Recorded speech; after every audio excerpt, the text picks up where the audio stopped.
Pendidikan dan Kebudayaan Riset dan Teknologi Nadiem Makarim kembali menghimbau untuk melakukan sekolah tatap muka terbatas untuk daerah dengan pemberlakuan pembatasan kegiatan masyarakat atau PPKM level 1-3. Meski demikian, aktivitas belajar mengajar ini harus dilakukan dengan menerapkan protokol kesehatan yang ketat. Hal ini diungkapkannya dalam rapat kerja dengan Komisi 10 DPR RI pada Senin 23 Agustus lalu. Hal ini bukan tanpa alasan. Menurutnya, sekolah online terlalu lama bisa menimbulkan resiko yang tidak baik bagi generasi muda bangsa. Jadi tidak perlu lagi menunggu seluruh anak berusia 12-17 selesai divaksin. Karena tenaga pengajar juga sudah menjalani proses vaksinasi dosis kedua. Sekolah tatap muka bisa dilakukan dengan kapasitas maksimal 50% dan bisa dilakukan selama 2 jam dalam sehari. Kegiatan ini akan berlangsung 2 kali dalam seminggu. Bagi siswa yang belum divaksin, bisa mengikuti pembelajaran tatap muka. Tentunya harus dengan persetujuan dari orang tua murid dan dengan protokol kesehatan yang ketat. Sementara itu, sekolah tatap muka terbatas di Jakarta akan dimulai hari ini, Senin 30 Agustus 2021. Rencana Pemprov DKI Jakarta ini diumumkan seiring status PPKM di Jakarta turun ke level 3. Sekolah tatap muka terbatas akan difokuskan pada sekolah yang sudah melaksanakan uji coba pembelajaran tatap muka sebelumnya. Total sebanyak 610 sekolah akan melakukan pembelajaran tatap muka terbatas ini. Dan tidak menutup kemungkinan jumlah sekolah yang menyelenggarakan pembelajaran tatap muka akan bertambah. Meski demikian, jika ada murid atau tenaga didik yang terindikasi terpapar COVID, maka sekolah akan ditutup selama 3 hari. Tak hanya di wilayah Jakarta, Depok, Tangerang, Tangerang Selatan, dan Bekasi yang kini juga berstatus level 3, mulai mempersiapkan uji coba PTM secara terbatas.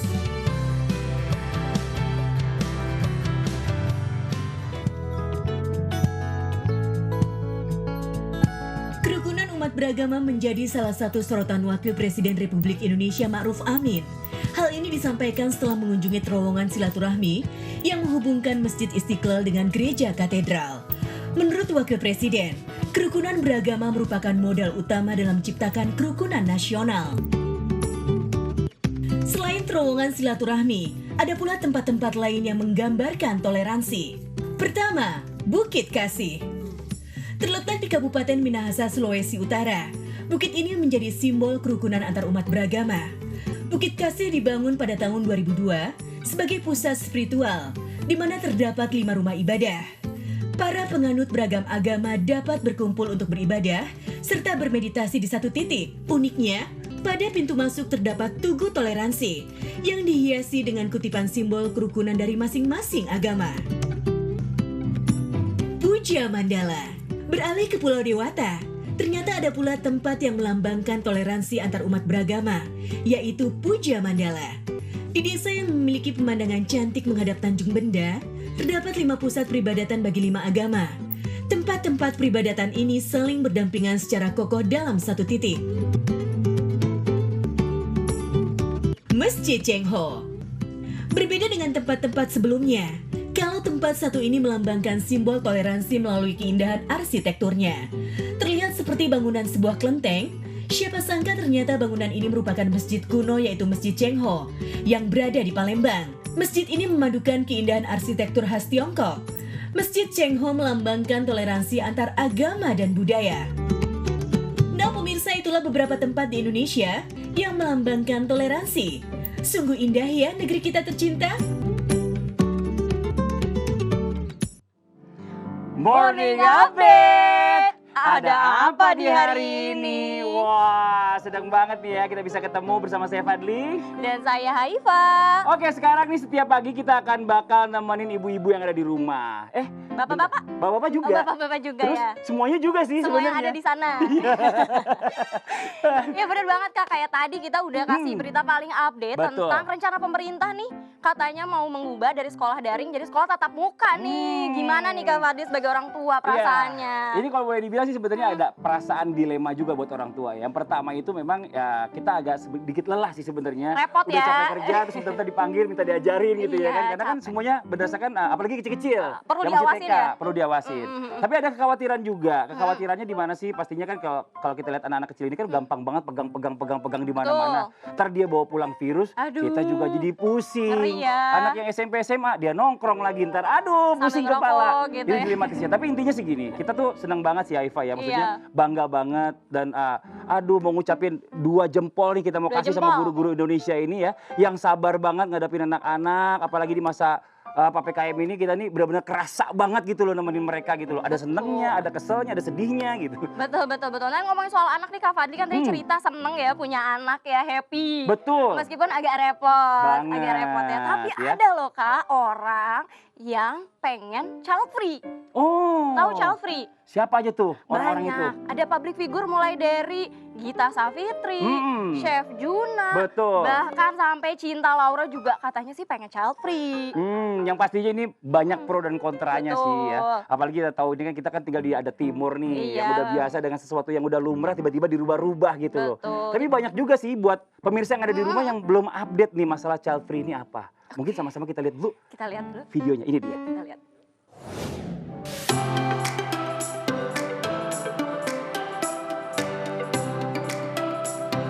Istilah child free menjadi perbincangan publik akhir-akhir ini setelah influencer Gita Savitri membahasnya. Gita menyatakan keputusannya untuk tidak memiliki anak atas dasar kesepakatan bersama dengan sang suami Paul Andre. Diketahui jika pasangan Gita dan Paul menikah di tahun 2018 dan memasuki usia pernikahan yang ketiga, mereka memutuskan enggan memiliki anak atau yang biasa publik sebut dengan child free. Child free sendiri menjadi istilah yang digunakan untuk menjelaskan kondisi tidak memiliki anak, terutama karena pilihan sendiri. Dan istilah ini familiar dalam agenda feminisme yang menganggap child free sebagai pilihan perempuan untuk menentukan jalan hidupnya.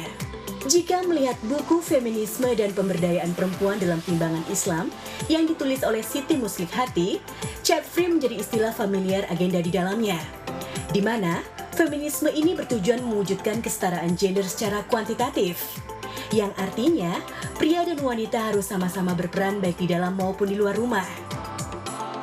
Pada era reformasi, gaung feminisme menemukan momentumnya untuk mengagendakan perubahan di segala bidang termasuk dalam relasi gender.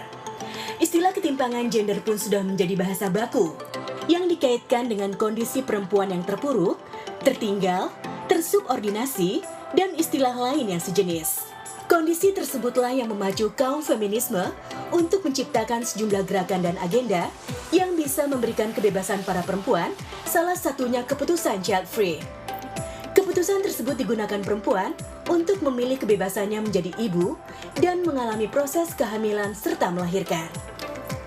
Alasannya tentu beragam, mulai dari perkembangan karir hingga kondisi finansial yang tidak mendukung. Bahkan ada pula alasan besar mengapa orang-orang memilih child free, yakni dipengaruhi oleh kondisi pandemi yang tidak kunjung membaik. Risiko PHK, masalah finansial, layanan kesehatan yang buruk, dan terbatasnya sarana serta fasilitas publik pun menjadi alasan pendukung lainnya yang semakin meyakinkan beberapa calon orang tua untuk mengambil keputusan child free.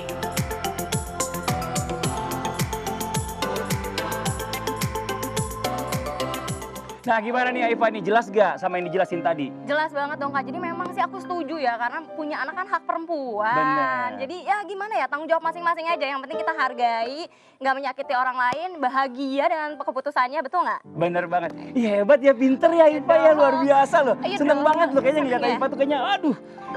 Aku semangat banget nih Kak, karena kan masih pagi ya. Aku semangat mendengarkan. Nah by the way Kak, tadi kan kita udah dapat info nih tentang child free. Betul. Kalau kita sih udah paham ya Kak ya. Amin. Amin. Amin. Tapi Betul. kalau ibu-ibu, bapak-bapak, semua yang ada di rumah mungkin pengen lebih paham lagi. Nah. Aku sudah mengundang narasumber yang sangat spesial. Wah bener banget ya. Ini- Kita sudah ada Mbak Feby ya. Indriani. Mbak Feby Indriani. Halo. Halo, good morning. Halo Mbak Feby. Halo, halo. Halo. Halo. Sudah bergabungkah? Halo. Oh ini udah di belakang ini. Tuh kita udah lihat tuh. Ah, cuma suaranya belum masuk nih. Kebalik ya kita. Kita nggak apa-apa, kita sambil lihat di sini. Mbak Feby Oke, juga lihat oke. kita. Halo Mbak Feby. Mbak. Hai Mbak, morning Mbak. Mbak Feby-nya sepertinya terputus. Ya begitulah kalau kita daring kan selalu ada masalah Betul. teknologi. Tapi yang jelas ya, bicara masalah tentang apapun keputusan itu selalu ada konsekuensi. Betul banget. Karena kita kan tinggal kan di timur. Betul. Budaya timur ini memang bener nggak biasa dengan hal yang kayak gitu. Pasti akan jadi nyinyiran tetangga lah, siapalah, Betul. ya kan gitu. Orang-orang terdekat. Betul. Paling berat tuh memang dari semua konsekuensi apa coba Kak? Nyinyiran. Itu apalagi kalau netizen udah ngomong kan ya, aduh pusing banget kepala ya. Oke, udah tersambung sekarang Ya kita udah. sama Mbak Feby Oke, nih. oke. Halo Mbak Feby, good morning. Halo, Morning Mbak. morning Mbak. Mbak Feby. Wah. Gambarnya kita masuk ya, tapi suaranya belum. Mbak Feby, Selamat pagi. selamat pagi. Apakah Anda sudah ada di sana? Passwordnya apa? Oh enggak ya, bukan Enggak. kuis ya. Enggak.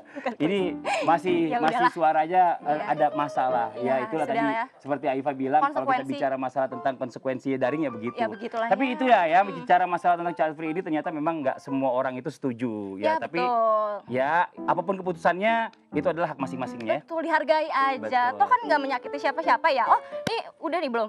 Ini bentar. Kita udah ngobrol-ngobrol masalah Iya. child free. Sekarang aku ada tantangan buat kamu nih. Apa tuh Tantangannya berhubungan dengan anak sini. Coba Aduh, ikut aku dulu. takut deh soalnya aku kan belum punya child ya, belum punya anak. Aduh. Gak boleh begitu, Aifa kan perempuan. Aifa itu gitu. calon ibu ya. Oke. Jadi di sini udah ada bayi. Kita ya. jauh-jauhan dulu nih Kak, kita kan 1, 2. social distancing. Oh iya dong. Tapi kan kita udah ikutin prokes. Oh iya, kita aman udah lah ya. prokes aman. Udah vaksin Oke, ya? udah vaksin. Oke. Oke, Aifa 1, aku 1. Oke. Nah, ini sekarang kita cepet-cepetan masang popok bayi ya. Popok bayi Oke. yang cepet, yang gendong, dia yang menang. Curang Abis- banget nih, Kak Fadli kan udah punya Kenapa anak. Aku kan masih single. Punya anak itu nggak jaminan orang itu bisa. Apalagi bawa bapak. Bener nggak? Setuju nggak? Setuju nggak ini rumah nih? Setuju kan? Betul, Oh, betul. teman-teman setuju semua. Setuju ya? Oke, kita mulai ya. 1 menit waktunya. Kita mulai dari sekarang. Oke. Nenet. Itu baru nih. Nenet. Tuh kan. Kok tuh dia kan, nggak bisa ini Kak, nggak bisa ngangkang Kak. Aduh. Semua pasti bisa. Oke. Cuma masalahnya kan harus butuh kesabaran. Iya betul. Apalagi kalau misalnya kenyataan di aslinya, pada saat kita mau pasang popok gini nih, ini anak nangis terus, Belum nggak tendang-tendang bisa diem. gitu ya, Kak, Ya, bener banget. Dan pemenangnya adalah Taram, luar biasa. Experience Juaranya lah adalah ya. aku.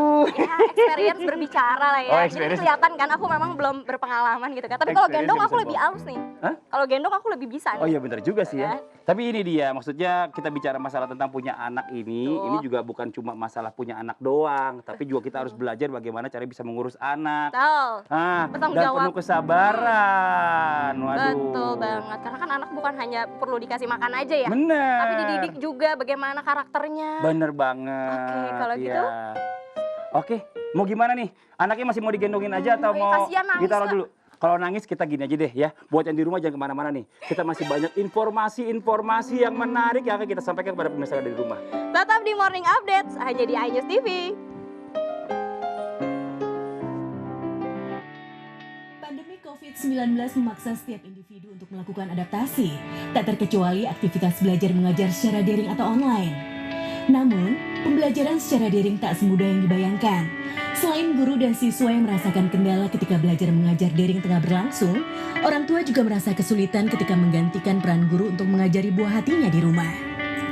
Berikut Morning Update merangkum deretan video viral ibu dan anak yang sedang belajar online.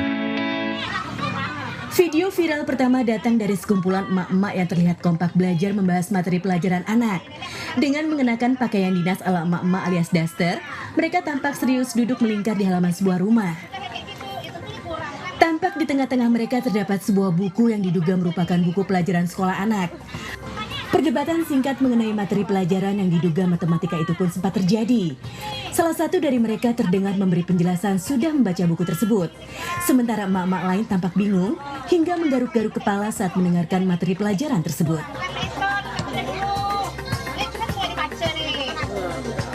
Ya ampun, Ma. Aduh, Allah. Ini kapan selesai? Selanjutnya ada video viral anak yang sedang menangis dikarenakan belajar di rumah tak kunjung usai. Anak ini menangis ketika belajar bersama ibunya di rumah. Ia menangis meraung-raung bukan karena dimarahi atau dipukuli. Sang anak bernama Abin ini menangis karena waktu belajarnya tak kunjung usai. Sehingga Abin khawatir akan mengurangi waktu bermainnya.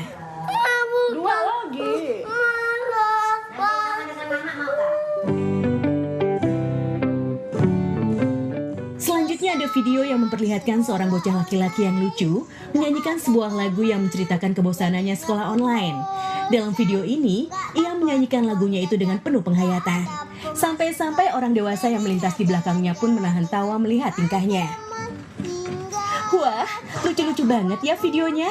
Kita doakan saja semoga pandemi ini cepat kelar, sehingga semuanya bisa berjalan dengan normal lagi. Tugas walaupun otak panas.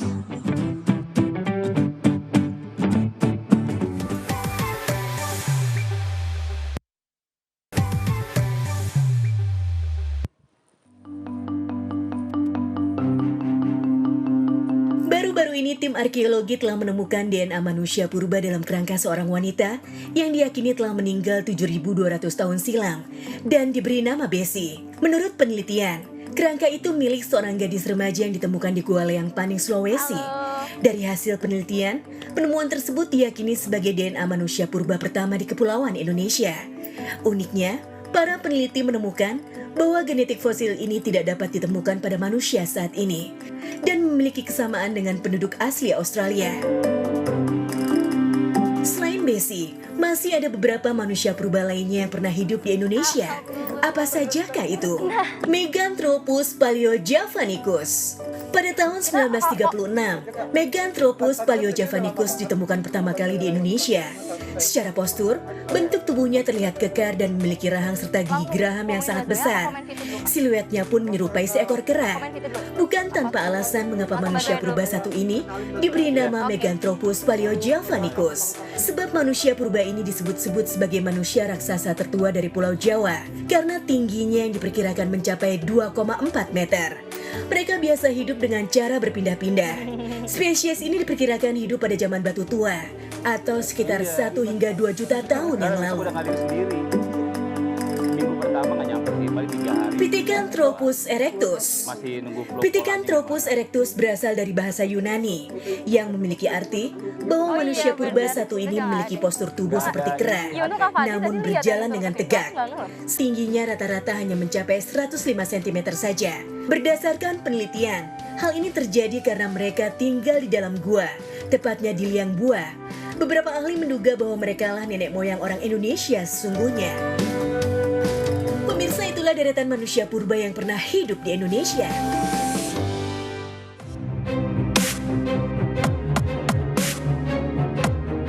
Istilah fetis saat ini sedang ramai diperbincangkan masyarakat karena kisah seorang model yang menjadi korban fetis mukena di media sosial. Tidak hanya mukena, masih ada berbagai fetis lain yang tak kalah aneh. Apa sajakah itu? Berikut Morning Update merangkumnya untuk Anda. Pertama, Formicophilia. Mungkin kebanyakan orang akan merasa geli, bahkan ketakutan saat berhadapan langsung dengan serangga kecil, terutama yang memiliki kemampuan menyengat. Tapi pemirsa, hal ini tidak berlaku bagi pengidap Formicophilia. Sebab mereka justru akan tertarik ketika berhadapan dengan sengatan dari serangga, khususnya yang berukuran kecil seperti semut, laba-laba, atau serangga lain yang dapat merayap di tubuhnya. Dendrophilia. Nah pemirsa, siapa sih yang tidak suka dengan pepohonan? Selain membuat suasana menjadi sejuk, pepohonan juga sangat indah dipandang mata. Tapi ternyata, hal ini tidak berlaku untuk Dendrophilia. Mereka memang menyukai pohon, tapi ketertarikannya terbilang tinggi dan tidak biasa. Dan dalam beberapa kasus, mereka justru mengembangkan rasa hormat ataupun cinta tulus terhadap pohon. Diperkirakan, preferensi jenis pohon setiap orang dengan fetis ini mungkin berbeda-beda, sesuai dengan pengalaman pribadi masing-masing. Mechanophilia. Penyimpangan yang satu ini tak kalah aneh loh pemirsa. Bagaimana tidak, pengidap Mechanophilia justru melibatkan ketertarikan mereka kepada kendaraan bermotor. Menurut informasi yang beredar, orang dengan kelainan ini begitu mencintai kendaraannya. Namun yang paling disukai pengidap Mechanophilia adalah mobil, terutama knalpot.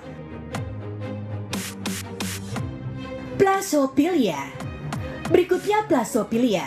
Pengidap fetis ini memiliki ketertarikan serta cinta yang intens kepada boneka, khususnya boneka binatang. Menurut informasi yang beredar, penderita Plasophilia ini biasanya memperoleh kelainan ini apabila semasa kanak-kanak maupun remaja memiliki ketertarikan yang tak wajar terhadap berbagai mainan khususnya boneka. Trichophilia dikenal juga dengan fetis rambut, di mana seseorang memiliki ketertarikan lebih dengan segala jenis rambut manusia. Meski demikian, pengidap fetis ini paling tertarik dengan rambut kepala manusia, baik itu rambut panjang atau pendek, menarik rambut, ataupun potong rambut. Menurut beberapa penelitian, kebanyakan orang dengan fetis ini tertarik pada rambut sejak masa kanak-kanak. Eproctophilia. Saat seorang kentut, mungkin jarang ada yang ingin mengaku ya pemirsa, tapi orang dengan eproctophilia justru merasakan ketertarikan saat mencium aroma kentut. Anehnya, mereka mungkin akan mengkentuti pasangannya ataupun meminta pasangannya untuk mengkentuti wajah mereka. Emetophilia. Jika biasanya orang merasa jijik dengan muntah, mereka justru merasa tertarik dan memiliki hasrat ketika melihat pasangannya muntah. Wah, aneh ya pemirsa? Nah pemirsa, itulah beberapa fetis aneh yang pernah ada.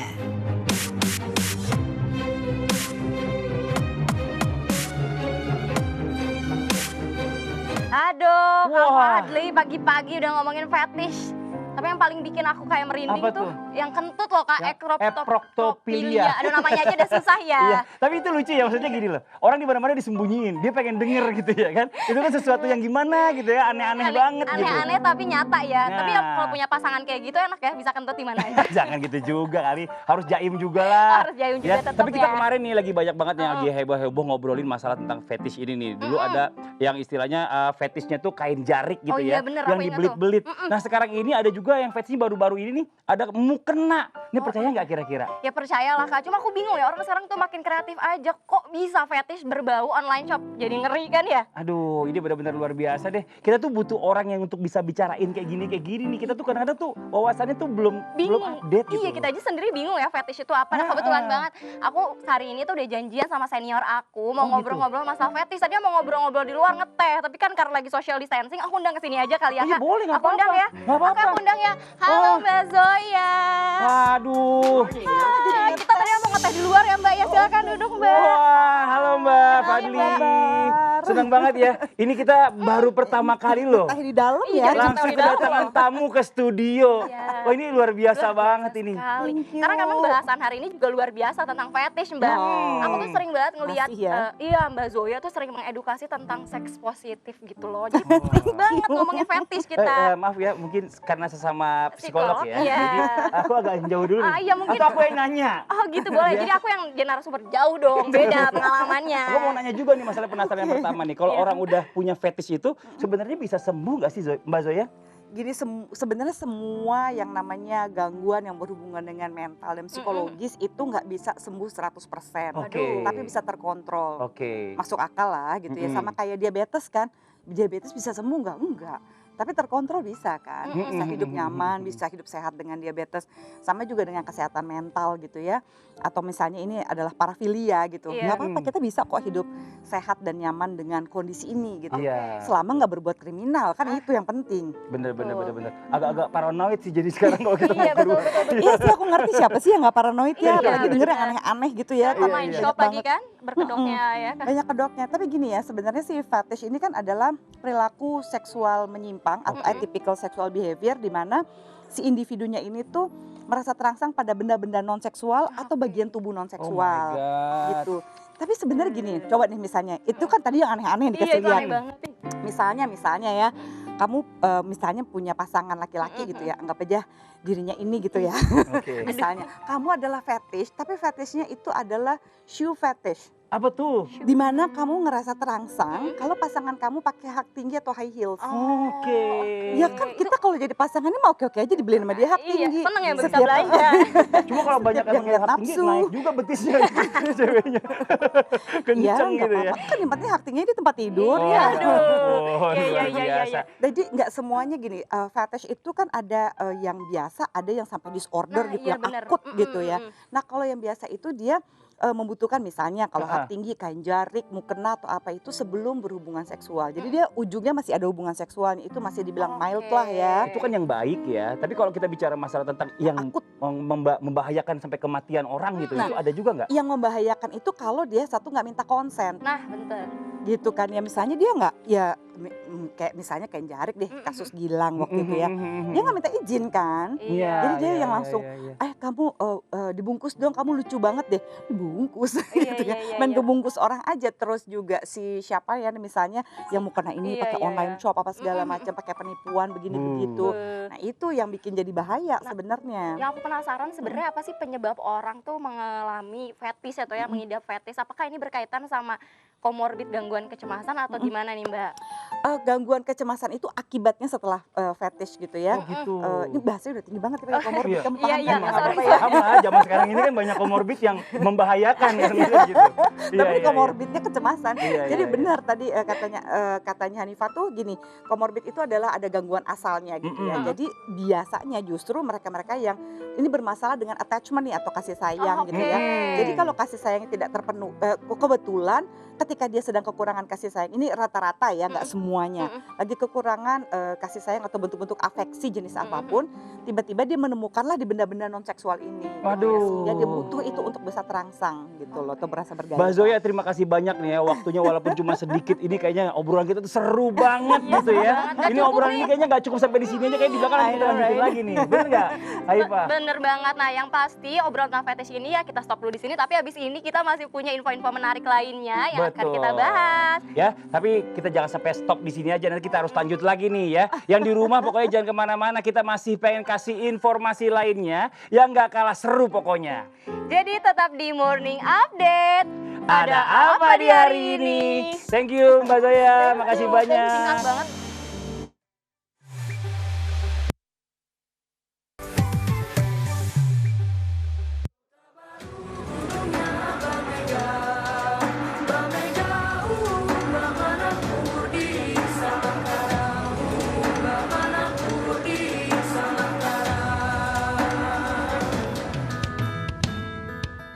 Selain memiliki sumber daya alam yang sangat melimpah, ternyata Indonesia juga memiliki sumber daya manusia yang patut dibanggakan.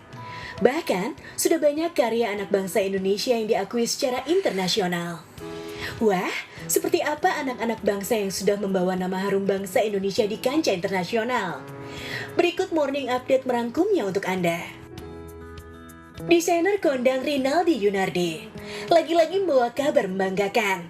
Bagaimana tidak, untuk yang ketiga kalinya, baru-baru ini Madonna memilih karya hit pitch-nya untuk digunakan di hari spesial Madonna. Rinaldi juga mengungkapkan, saat itu ia mendapatkan kabar dari manajemen internasionalnya. Bahkan Madonna memintanya langsung untuk mendesain karya yang akan dipakai di hari ulang tahunnya nanti. Tidak hanya Madonna saja, ada beberapa nama artis lainnya yang juga pernah memakai desain dari tangan indah Rinaldi Ayunardi, seperti Lady Gaga, Katy Perry, Pink, Taylor Swift, Beyonce, Nicki Minaj, Rihanna, Kendall Jenner, dan masih banyak artis lainnya lagi yang sudah memakai karya anak bangsa ini. Selanjutnya Raihan Fahrizal. Model asal Bandung, Jawa Barat ini mendadak jadi perbincangan hangat di dunia maya. Dirinya menjadi sorotan usai menjadi salah satu model runway Spring Summer 2022 Menswear Collection Saint Laurent di Italia. Laki-laki berusia 20 tahun ini merupakan pria asal Indonesia pertama yang menjadi model brand internasional. Bagi Raihan, tampil memeragakan koleksi busana rumah mode Prancis itu merupakan catatan baru dalam perjalanan karirnya.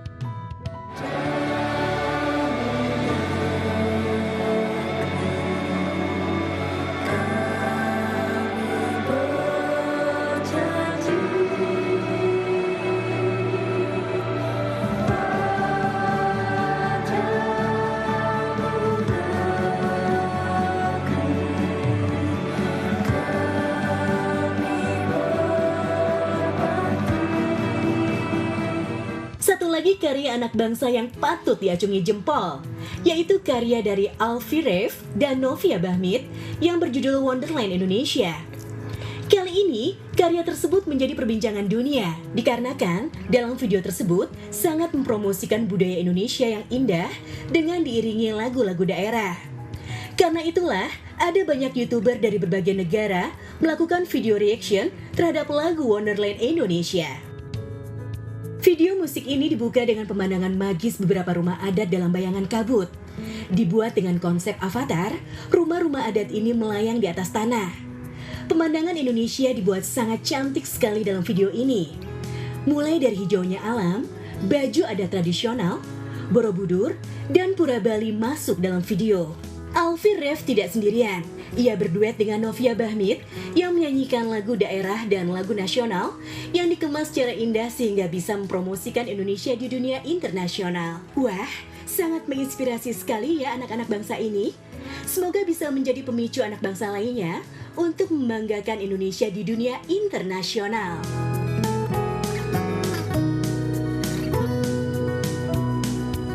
Aduh Novia, aku mau dong diajarin lagu yang kemarin. Oh, mau diajarin? Mau, yang Ajarin. gampang-gampang aja ya, aku kan masih Oke. newbie Ini soalnya. kan karena kebanyakan di Wonderland Indonesia itu banyak sekali tuh yang suka lagu Paris Barantai kan. Iya. Coba kita latihan dulu. Kota baru, Kota baru, gunungnya Bamega. gunungnya Bamega. Iya, Bamega. Ada Bamega bukan Bang Mega. Oh, pada Bamega. Maaf ibu-ibu, ibu-ibu maaf. Oh iya. Saya lagi bingung ini. Apa sih? Ini kok kenapa Mbak Zoya kok bisa tiba-tiba berubah jadi Novia Bahmit? Ya hebat kan aku. Oh, Bapak belum tahu ya? Enggak kan saya Dia tadi ada sulap loh. oh sulap. Iya, bisa Dia sulap pesulap juga. loh, dia hebat loh, komedian loh. Oh bukan ya, bukan komedian. Ih tadi aku kan habis konsultasi masalah fetis. Oke, Itu kan terus? temanku juga nih. Ah. Aku punya teman yang lain yang mau ngajarin aku tentang nyanyi. Ya ampun. Hebat kan aku, banyak banget loh Jadi temennya. tinggal tek langsung Wih. ganti. Jadi apa? Prok jadi Novia. Iya. bisa. Tapi ngomong-ngomong nih ya, Novia ini kan kemarin habis trending bareng Alfie Rev kan. Iya. Terus yang nyanyiin Wonderland Indonesia itu, dan itu keren banget. Sampai ini di review sama YouTuber luar negeri. Wow, keren banget. Emang ya pemuda-pemudi Indonesia ini luar biasa. Luar biasa banget. Hmm. Kita kan coba lihat hasil akhirnya aja yang keren banget itu. Betul. Tapi kalau kamu sendiri gimana sih prosesnya? Pasti ada kesulitan kan, ada tantangan kan? Boleh nggak diceritain tuh gimana? Kalau untuk kesulitan sih sebenarnya aku enjoy aja Enjoy sih. ya? Mungkin yang apa ya? Yang mungkin agak beban itu adalah riasan kepalanya. Karena setiap kostumnya itu kan selalu ada riasan kepala dan itu Bener. berat-berat. Dan yang paling berat itu dari Kalimantan. Itu berapa kilo? 3 3 kilo? 3 kilo. kilo, 3 Dan setengah. dipakai sampai berapa lama pada saat itu? Itu waktu itu kayaknya ada 3 jam kali. Wow. 3 Luar jam, biasa 4 jam banget. gitu. Itu syutingnya di mana sih? Lokasinya mau boleh Lokasinya kasih itu tahu di nggak? Bali. Di Bali. Daerah Ubud. Pantesan keren ya kayak kalau kita lihat alamnya tuh emang keren banget Bener ya. banget. Dan semua tuh mikirnya itu tuh diedit gitu studio padahal itu real. Itu berapa lama pengerjaan prosesnya waktu itu, Nov? Kalau konsep dari Alfie Rev-nya sih itu 7 bulan. Mereka sudah mengkonsepkan itu. Nah, kalau untuk proses syuting video itu 4 hari. Oh, 4 hari. Take vokal tuh sehari. Jadi aku di sana tuh cuman seminggu. Oke. Cuman seminggu. Aku penasaran deh, ini kan kamu udah biasa nyanyi lagu pop ya, tapi ini kan Iya. sebenarnya lagu daerah dijadikan pop, di remix juga kan. Betul. Iya. Ada nggak sih perbedaan teknik nyanyi waktu kamu bawain lagu daerah sama lagu pop? Iya. Sebenarnya jadi diri aku sendiri aja sih. Cuman apa ya kalau misalnya tergantung kan genre lagu. Iya. Jadi aku menyesuaikan juga kalau daerah kan kita harus bawanya kayak gimana Bener. ya kan. Betul. Jadi di Wonderland Indonesia ini aku lebih kayak ngikutin aja sih Iya kan kalau daerah sebenarnya. itu kan lebih sensitif ya, mohon Iya, maaf. gitu sensitif ya kan? dan itu yang bahaya paling aku banget gitu. perhatikan itu adalah liriknya. Betul. Mbak, supaya tidak salah sebut karena sangat sensitif. Betul Nanti banget. kalau misalnya kita salah, itu pasti orang daerah langsung komplain gitu kan. Betul. Nah di saat itu juga aku langsung buka YouTube tuh, maksudnya dengerin satu-satu lagunya gimana dia ngucapinnya Betul. gitu. Jadi biar tidak salah gitu. Jadi pelajarannya tuh banyak Banyak banget sebelum sampai mengeluarkan sesuatu karya ya. Iya. Tapi pertanyaan yang berikutnya nih, kapan sih bertemu sama Alfie ini kalau boleh tahu? bener. Iya. Sebenarnya udah apa ya? Udah sebulan lebih kayaknya. Oke. Sebulan lebih. Jadi aku kan dikabarin itu tuh Hamin setuju sebelum proses syuting sebenarnya. Case-nya kan banyak Singkat tuh. banget Kenapa sih kamu yang prosesnya. dipilih? Iya, Pertanyaannya jadi- bingung juga ya. Iya. Case-nya tuh banyak yang aku dengar. Terus tiba-tiba Novia yang bisa dapat di situ. Itu Iya. apa yang dipilih dari Novia tuh katanya? Nggak tahu ya, mungkin pertama sudah takdir dari Oh Tuhan. iya benar. Kalau itu nggak bisa, Jadi- kalau itu nggak bisa dilawan. gitu ya. Rezeki memang nggak kemana ya Bener, katanya. bener. Jadi alhamdulillah sih bersyukur banget juga dari sekian banyak penyanyi yang mungkin ada di playlist mereka, ada di list mereka untuk jadi singernya penyanyinya Wonderland Indonesia, dan yang terpilih itu Novia gitu. Mungkin karena mereka juga punya kriteria untuk penyanyi Wonderland Indonesia gitu. Jadi ada di behind the scene-nya Kak Alfie Rev, itu dia tampilkan kenapa Novia yang jadi penyanyinya gitu. Novia Jadi ini aslinya dari mana sih? aku tuh aslinya dari Desa Nuangan, Kabupaten Bolaang Mongondo, itu di daerah Sulawesi Utara. Wow, jauh ya, berarti jauh-jauh ke Iya, Jakarta. gitu. Aku penasaran deh, Novia ini kan suatu pencapaian luar biasa ya, bisa menyanyikan dan kolaborasi sama Alfie. Ada nggak sih kamu ambisi lain gitu selain ini yang ingin kamu capai? Aku senangnya nyanyi aja sih, maksudnya Oke. nyanyi, tapi aku juga senang main film action, horor gitu. Itu mungkin Jadi- target berikutnya film action. Mungkin ya, Jangan sampai semoga jadi ya. host nanti kita gimana ya kan? Betul. Tapi gini ya, buat semuanya kita juga perlu melihat ya, ada sebuah tayangan lagi tentang prestasi pemuda Indonesia nih ya. Kita akan terus nih sama Novia, tapi sebelumnya kita cek dulu informasi soal prestasi lain dari anak bangsa yang satu ini. Iya. Morning update.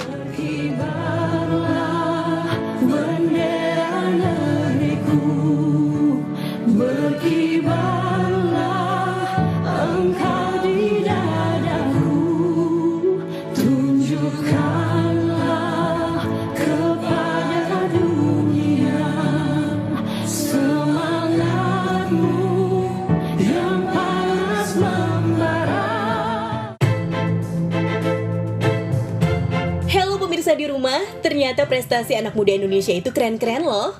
Bukan hanya di bidang akademik matematika, fisika, atau olahraga saja. Tapi di dunia seni dan fashion pun, banyak dari pemuda Indonesia yang berhasil berprestasi. Seperti baru-baru ini, di mana beberapa foto dari selebritis berprestasi dan juga para influencer terpampang di billboard New York Times Square. Pastinya bikin bangga dong. Usut punya usut, foto mereka terpampang di kota New York ini berkaitan dengan event New York Fashion Week yang akan berlangsung mulai dari tanggal 4 sampai 14 September 2021. Acara ini pun akan menampilkan sejumlah koleksi terbaru dari desainer-desainer ternama dunia. Misalnya saja brand lokal Indonesia Erigo yang sudah mendunia di dunia fashion dunia. Erigo pun diperkirakan akan menyajikan beragam varian pakaian, mulai dari pakaian harian hingga formal, yang mengadaptasi elemen gender netral. Para pesohor seperti Gading Martin, Luna Maya, Enzi Storia, Feby Rastanti, Denny Sumargo, Alika Islamadina, Uus, Arif Muhammad, Ayla Dimitri, dan juga Den Dimas direncanakan akan memperkenalkan brand Erigo di event New York Fashion Weeks. Jauh sebelum mereka, para pemuda Indonesia pun sudah banyak yang berhasil berkarya di dunia internasional. Salah satunya Rich Brian, rapper yang memiliki nama lengkap Brian Emmanuel Suwarno ini menjelma menjadi rapper internasional dengan karya-karya terbaiknya. Brian yang saat itu berusia 11 tahun pun mengawali karirnya di media sosial dengan mengunggah video-video komedi sentuhan budaya Amerika. Kemudian di tahun 2015, Brian merilis single Living the Dream yang diproduseri oleh DJ Smokey melalui saluran YouTube pribadinya dan debut di tahun 2016 dengan lagu Dead Stick. Puncak karirnya pun dimulai pada tahun 2017 hingga memulai tur perdana di Amerika.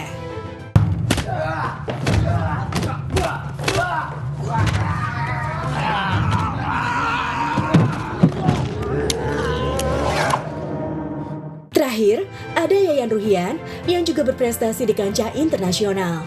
Faktor paling berpengaruh yang membuat dirinya sukses adalah kemampuannya dalam seni bela diri pencaksilat.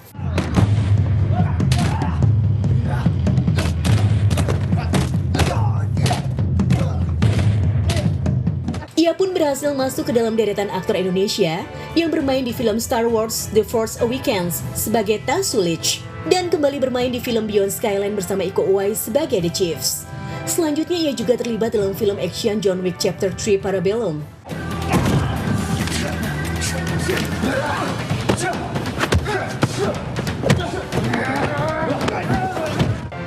Itu tadi beberapa prestasi pemuda Indonesia di kancah internasional dalam dunia showbiz. Masih banyak lagi karya dan prestasi anak bangsa yang bisa dibanggakan dan didukung agar terus mengharumkan Indonesia.